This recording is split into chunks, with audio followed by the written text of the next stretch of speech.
তো হ্যালো বন্ধুরা, আজকে আমি শোনাতে চলেছি একটি গল্প। সেই গল্পের মধ্যে আছে একটি স্বার্থকর শিক্ষক এবং তার একটি ছাত্র। চলো ভিডিওটি শুরু না করে স্টার্ট করা যাক। স্বার্থকর হওয়ার প্রথম ধাপটি শুরু হয় তাদের যেখানে টিউশন শ্রেণীকক্ষ থেকে, এবং এই টিউশন শ্রেণীকক্ষ থেকে তাদের ছাত্র এবং একটি খুব ভালো সম্পর্ক দেখা যেত, এবং তাদের মধ্যে এত ভালো সম্পর্ক হয় যে বন্ধুর মধ্যে সেটি পরিণত হয়ে যায়। কিছুদিনের মধ্যে সেই ছাত্র এবং শিক্ষকের মাথায় একটি বুদ্ধি আসে যে কি তাদের একটু তো চ্যানেল পড়েই আছে, তাদের সেই টিম বাদ দিয়ে সেই টিমের অভাবে তাদের সেই চ্যানেলটি চলছে না, এবং তাদের একটা টিম ছিল, সেই টিমটি ঝগড়ার কারণে বাদ হয়ে যায়। সেই ছেলেটাকে বলে যে কি, তোমাদের তো অনেক বন্ধু বান্ধব আছে, তাহলে একটা টিম তৈরি করো এবং এই টিমে তুমি হেড হয়ে যাও, এবং এর ফলে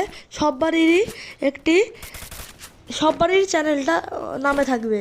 এবং তাদের একটি বন্ধুর দোকানে যায় এবং সেখানে কথা হয়। কথা হওয়ার সঙ্গে সঙ্গে তারা সেটি কথাও বলা ছাড়া কাজও শুরু, এবং তাদের মধ্যে এই বন্ধুত্বের জিনিসটা থেকে তাদের সেই টিমটিও শুরু হয়ে যায়, এবং এই টিমের কারণে তারা একটি ভালো জায়গায় সেই চ্যানেলটিকে নিয়ে যেতে থাকে, এবং নিয়ে যাওয়ার সঙ্গে সঙ্গে অনেক বাধা বিপত্তি সামনে আসে। কিন্তু তার শিক্ষক এতই ভালো হয় যে কি সেই সময় কোনো বাধা বিপত্তির কথাই তারা ভাবে না, এবং তারা সেই কাজগুলো চালিয়ে যায়।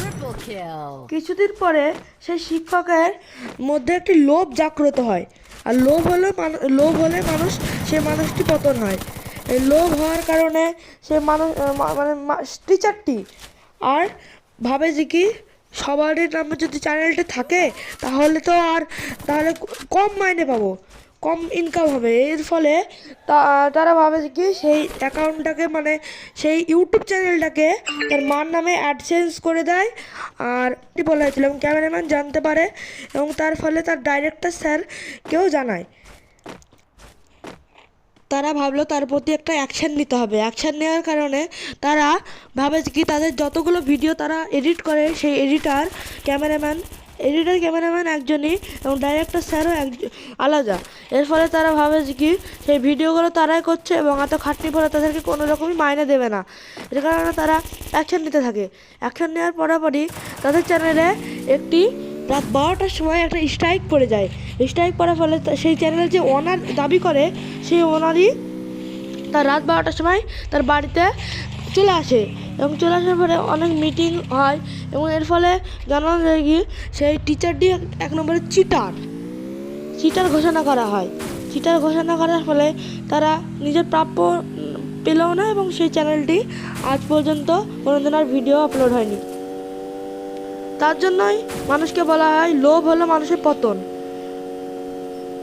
তো বন্ধুরা, আপনারা এই গল্প থেকে বুঝতে পারলেন যে কি, কোনো মতেই লোভ করা যাবে না মানুষের খারাপ সময় থেকে ভালো সময় পর্যন্ত। তো ভিডিওটা আজকে এত দূরই। তো ভিডিওতে নতুন হলে চ্যানেলটি সাবস্ক্রাইব করবেন, ভিডিওটি ভালো লাগলে লাইক করবেন।